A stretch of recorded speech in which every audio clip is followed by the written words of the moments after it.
Hello friends, स्वागत है आप सभी का हमारे यूट्यूब चैनल यूएलपी मैथ्स वर्ड पर। तो हम लोग पढ़ रहे थे डिफरेंशिएशन, जिसमें डिफरेंशिएशन में हमने inverse trigonometric differentiation of inverse trigonometric function खत्म किया। और आज हम पढ़ेंगे नया टाइप का differentiation, that is differentiation of parametric function. तो पैरामेट्रिक फंक्शन का डिफरेंशिएशन पढ़ने से पहले मैं थोड़ा सा जिक्र कर लेता हूँ, पूरी चर्चा कर लेता हूँ यार पैरामेट्रिक फंक्शन क्या होते हैं। और दूसरी बात, पैरामेट्रिक डिफरेंशिएशन करने के लिए थोड़ा किन बातों का जानना थोड़ा ज़रूरी है। यानी कि आज के लेक्चर में हम यही जानेंगे कि पैरामेट्रिक फंक्शन क्या होते हैं और पैरामेट्रिक फंक्शन को डील कैसे करते हैं। तो पहले हम बताएंगे आज पैरामेट्रिक फंक्शन क्या होते हैं।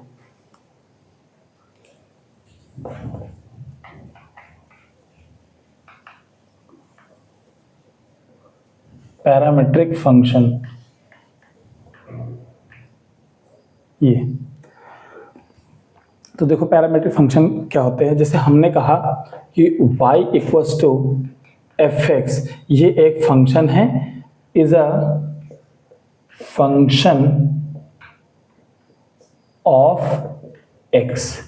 तो y जो है x का फंक्शन है। अब मैंने ये कह दिया कि जो इसका अलग सेपरेट y है ना, ये किसी फाई का फंक्शन है, किसी वेरिएबल t का, साई t। एंड जो x है इसका, ये कुछ है किसी दूसरे फंक्शन जो t का फंक्शन है। तो y इक्वल्स, जैसे y बराबर क्या एफ एक्स होता है। अब ने कह दिया कि y x का फंक्शन ना होकर y किसका है, t का फंक्शन है। और इधर जो x पड़ा था ये भी किसका फंक्शन है, t का फंक्शन है। यानी कि मैंने क्या कहा कि y इक्वल्स टू जो fx का फंक्शन था, y इक्वल्स टू fx था, इन दोनों वेरिएबल में जैसे y और x वेरिएबल जो यूज हो रहे हैं, तो ये y भी एक t का फंक्शन है और इसमें मौजूद x भी क्या है, t का फंक्शन है। तो y और x भी एक कॉमन वेरिएबल के फंक्शन है कि नहीं है, t का। यानी कि मैं ये कह सकता हूँ कि x जो है वो t से कनेक्टेड है और y भी किससे कनेक्टेड है, t कनेक्टेड है। यानी y और x वेरिएबल आपस में कनेक्टेड हैं, लेकिन किसके थ्रू, t के थ्रू कनेक्टेड है। तो जब भी दो वेरिएबल के बीच में एक कनेक्टिंग वेरिएबल आ जाता है तो उसको हम लोग बोलते हैं पैरामेट्रिक फंक्शन, और जो कनेक्टिंग वेरिएबल होता है उसको हम लोग बोलते हैं parameter.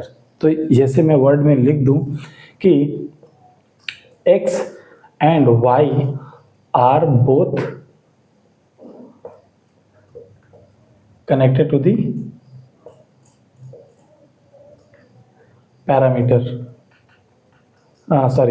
connected to the third variable, या a variable, एक वेरिएबल जो है t से कनेक्टेड है। So that variable t is called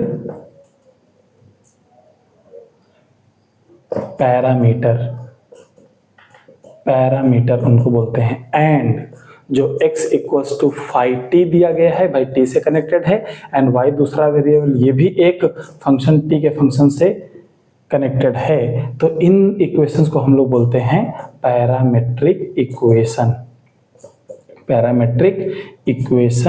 या फिर पैरामेट्रिक फंक्शन। इनको हम लोग क्या बोलते हैं, पैरामेट्रिक फंक्शन। यानी मोटे मोटे तौर पे क्या बात समझ में आई कि y is a function of x होता है, उसमें y और x ये दोनों variable sum third variable t के क्या होने चाहिए, फंक्शंस होने चाहिए।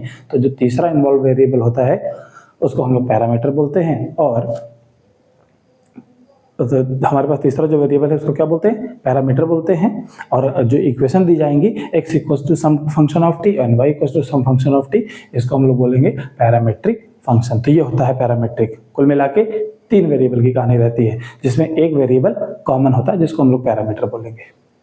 तो ये हो गया। अब हम और आगे बढ़ते हैं। जैसे कि मैंने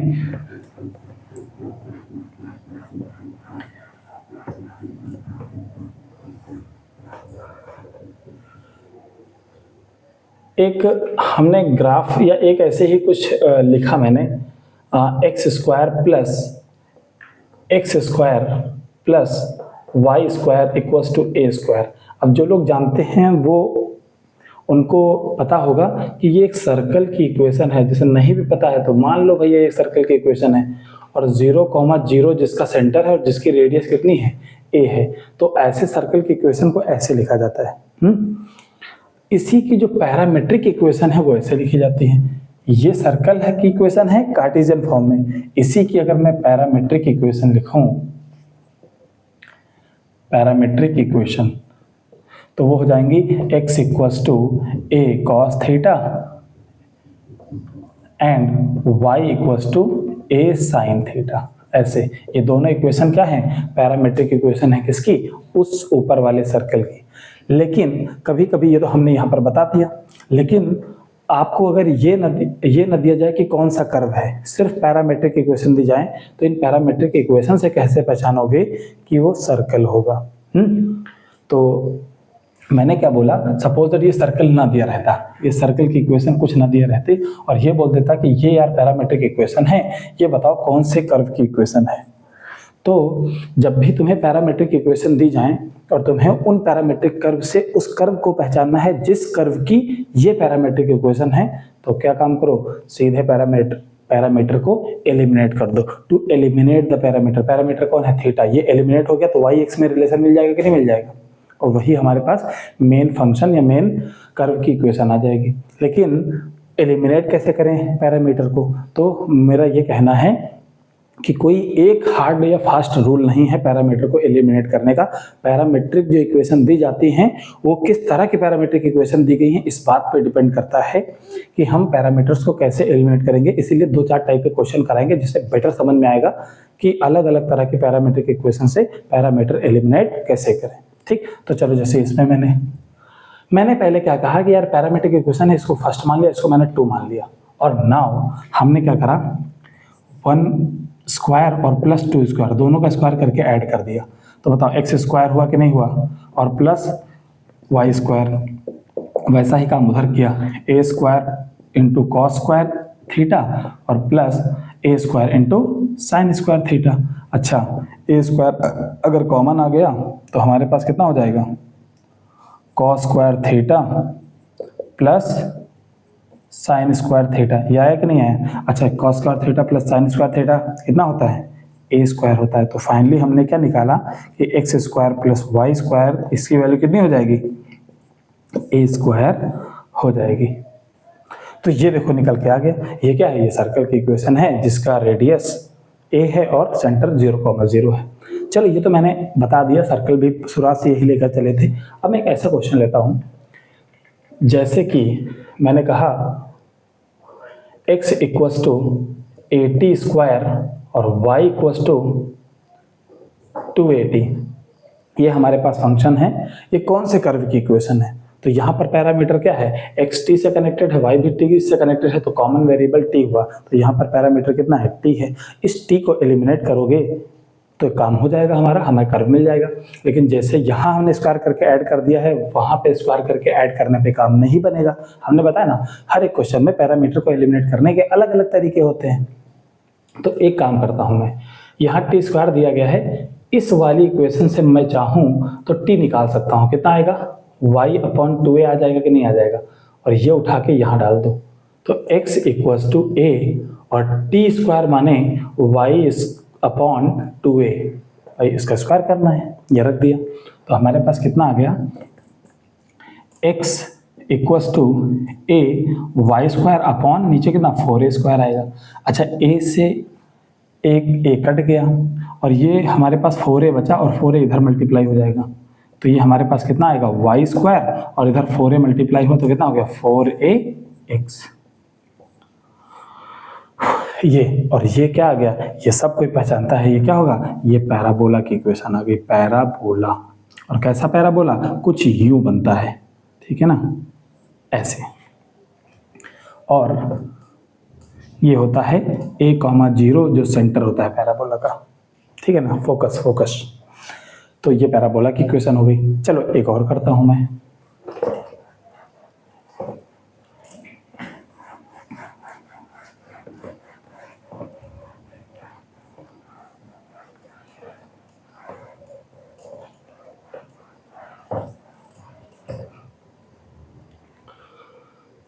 नेक्स्ट क्वेश्चन, अगर हमारे पास मैंने दे दिया x equals to a cos theta plus y equals to b sine theta. कुछ लोगों को तो लगेगा कि ये अब तो पहले वाले क्वेश्चन जैसा है, पहले वाले जैसा नहीं है, अंतर है। अंतर क्या है, यहाँ a है यहाँ b है। अच्छा, फिर लगेगा कि यार बिल्कुल पहले वाले जैसा है, भले थोड़ा सा अंतर लेकिन पहले वाले जैसा है, तो मैं स्क्वायर करके ऐड कर दूंगा। तो स्क्वायर करके ऐड करने पे वहाँ काम हो गया था, यहाँ काम नहीं होगा। क्यों, ऐड करोगे तो a square cos square theta आएगा plus b square sine square theta आएगा, तो वहाँ ए स्क्वायर कॉमन आ गया था, यहाँ नहीं कॉमन आ पाएगा, तब फंसोगे, तब पैरामीटर एलिमिनेट नहीं होगा। अब वीडियो को पॉज करके थोड़ा 2 मिनट के लिए तुम सोचो, और मान लिया कि तुमने 2 मिनट सोच लिया होगा, और मैं अब ट्राई करता हूँ। तो हमें इतना मालूम है यार कि अपने को इतना मालूम है, वी नो कि कुछ भी कॉस साइन थीटा में दिया जाए, मुझे डायरेक्ट स्क्वायर करके ऐड करने पे नहीं अगर आ रहा है, तो साइन थीटा कॉस थीटा में कैसा भी रिलेशन दिया जाए, अगर मैं कॉस थीटा को अलग निकाल पाया तो उसका स्क्वायर कर दूंगा, और साइन थीटा को अलग निकाल पाया उसका स्क्वायर कर दूंगा, तो हर हाल में 1 आ जाना है। तो वही कोशिश करेंगे, क्या इससे मैं कॉस थीटा निकाल सकता हूँ? जी हाँ, क्या x अपॉन ए। एंड यहाँ से क्या मैं सिर्फ साइन थीटा निकाल सकता हूँ क्या? नहीं, तो साइन थीटा कितना हो जाएगा, y अपॉन बी।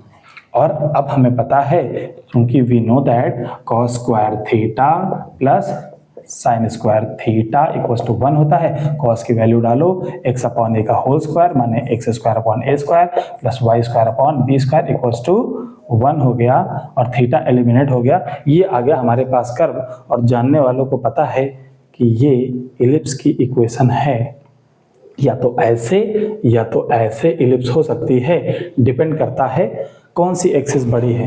ये वाली इलिप्स ऐसे हॉरिजॉन्टल इलिप्स तब बनती है जब सामने वाला a की वैल्यू b से बड़ी रहे, लेकिन a की वैल्यू जब b से छोटी हो जाएगी तब हमारे पास वर्टिकल इलिप्स बनती है। ठीक है, तो ये होता है। इस वाली एक्सिस को बोलते हैं मेजर एक्सिस, इसको बोलते हैं माइनर एक्सिस। वर्टिकल इलिप्स में खेला क्या हो जाता है कि ऊपर वाली वर्टिकल इलिप्स क्या बन जाती है, हमने क्या बोला, मेजर, हाँ मेजर एक्सिस, और ये वाली बन जाएगी माइनर एक्सिस। तो खैर, अब हम कोऑर्डिनेट तो पढ़ाने बैठे नहीं, मैं तो बस पैरामेट्रिक इक्वेशन से ओरिजिनल कर्व को निकालने की बात कर रहा हूँ। ठीक, चलो एक क्वेश्चन मैं तुमको देता हूँ, तुम लोग ट्राई करना।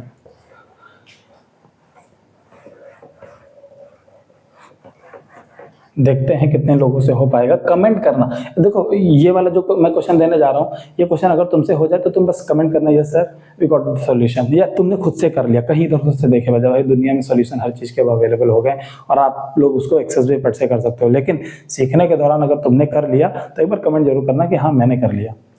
क्या x equals to a cos theta plus b sine theta, और y इक्वस टू दिया है a cos theta minus b sine theta. ये कुछ मैंने ज़्यादा इजी दे दिया क्या?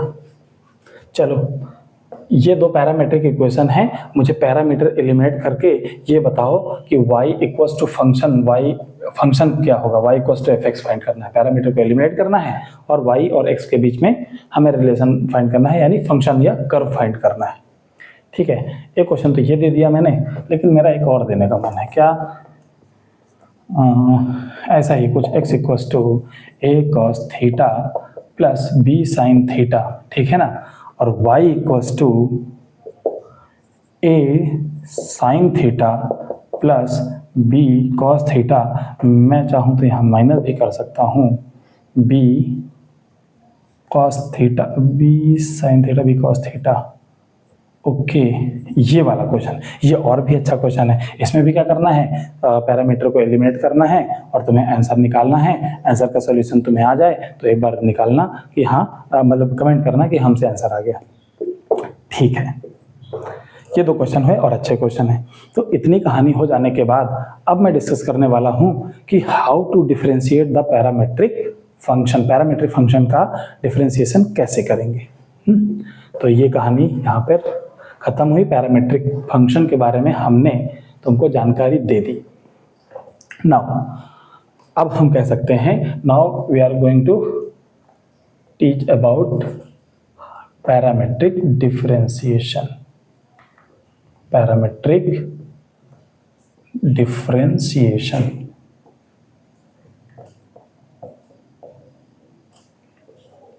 ये पैरामेट्रिक डिफरेंशिएशन क्या होता है? तो जाहिर सी बात है, पैरामेट्रिक डिफरेंशिएशन करने के लिए पैरामेट्रिक फंक्शन होने चाहिए। तो मैंने माना कि let y is a function of t and x is also a some function of t। तो y भी t का फंक्शन है और g भी t का एक फंक्शन है। और मुझे निकालना है फाइंड dy बाई dx निकालना है। देखो y t का फंक्शन, x भी t का फंक्शन, लेकिन पूछ क्या देगा? dy बाई dx पूछ देगा, और इसी के लिए सारी वर्किंग करनी है। तो इसकी वैल्यू फाइंड करो। अब यहाँ से आता है हमारी वर्किंग। वर्किंग क्या? सबसे पहले तो तुम dy बाई dt निकालोगे। देखो, अगर हमारे पास y equals to 2x square plus 3x plus 2 होता था ना, तो y किसका फंक्शन है? x का, इसलिए dy बाई dx निकालते थे। लेकिन यहाँ पर क्या है? ये y t का फंक्शन है, इसीलिए क्या निकालेंगे? dy by dt। तो f डैश t आ जाएगा कि नहीं आ जाएगा? ऐसा। एंड फिर क्या करेंगे? dx बाई dt, इसका भी डिफरेंशिएशन t के रेस्पेक्ट में फाइंड करेंगे। तो हमारे पास कितना आ जाएगा? g डैश t आ जाएगा। एंड अब देखो, मैं यहाँ पर क्या करने वाला हूँ कि यार अपने को एंड क्या पूछा गया है? dy बाई dx पूछा गया है ना, तो मैंने dy डिवाइडेड बाई dx ऐसे तोड़ के लिख दिया। dy बाई dx अभी भी तो लिखा हुआ है, लेकिन मैंने किया क्या? मैंने क्या करा? यहाँ dt मल्टीप्लाई कर दिया और यहाँ पर मैंने क्या मल्टीप्लाई कर दिया? dt। ऊपर नीचे dt से मल्टीप्लाई करा तो कोई भी फर्क नहीं पड़ा। अच्छा, अब एक काम करते हैं, ये जो कहानी लिखी हुई है ना, dy by dx equals to dy by dt dy upon dt। अच्छा, जैसे हमारे पास अगर 2/3 लिखा हुआ है, तो इसको मैं क्या लिख सकता हूँ? 1/3/2 लिख सकता हूँ, ताकि डिनोमिनेटर का डिनोमिनेटर सबसे ऊपर जाएगा, तो 2/3 ऑब्वियसली हो जाएगा। यानी कि किसी को 1 अपॉन करके लिखना हो तो उसकी चीज़ों को पलटना पड़ता है। यानी कि मैंने यहाँ पर क्या किया कि इस dt अपॉन dx को मैं लिखना चाहता हूँ dx अपॉन dt, तो मैं क्या करूँगा? 1 अपॉन dx अपॉन dt लिखूंगा, अपॉन करना पड़ेगा। तो बेसिकली हमारे पास क्या आया? dy by dx equals to, उसको निकालने के लिए पहले dy बाई dt करना पड़ेगा और divided by dx upon dt करना पड़ेगा। ये रहा पैरामेट्रिक डिफरेंशिएशन को करने का रूल या फॉर्मूला। तो ये बात अगर समझ में आई तो इसी बात पे मैं एक क्वेश्चन समझाता हूँ। क्वेश्चन क्या है? सपोज दैट मैंने जो लिया था कि क्वेश्चन ये है कि अगर हमारे पास x इक्वल्स टू कितना है? 80 square and y equals to कितना है? 280। तो फाइंड क्या करना है? Find dy by dx find करना है। तो देखो, हम सॉल्यूशन में क्या लिखेंगे? सबसे पहले निकालेंगे dy by dt। dy by dt 280 का t के रेस्पेक्ट में डिफरेंशिएशन कितना आएगा? 2a आएगा। And dx upon dt find करो। dx अपॉन dt फाइंड करोगे तो बताओ कितना आएगा? a तो कांस्टेंट है, t स्क्वायर का डिफरेंशिएशन 2t हो जाएगा, तो 280 आ गया। एंड नाउ हमसे क्या पूछा गया है?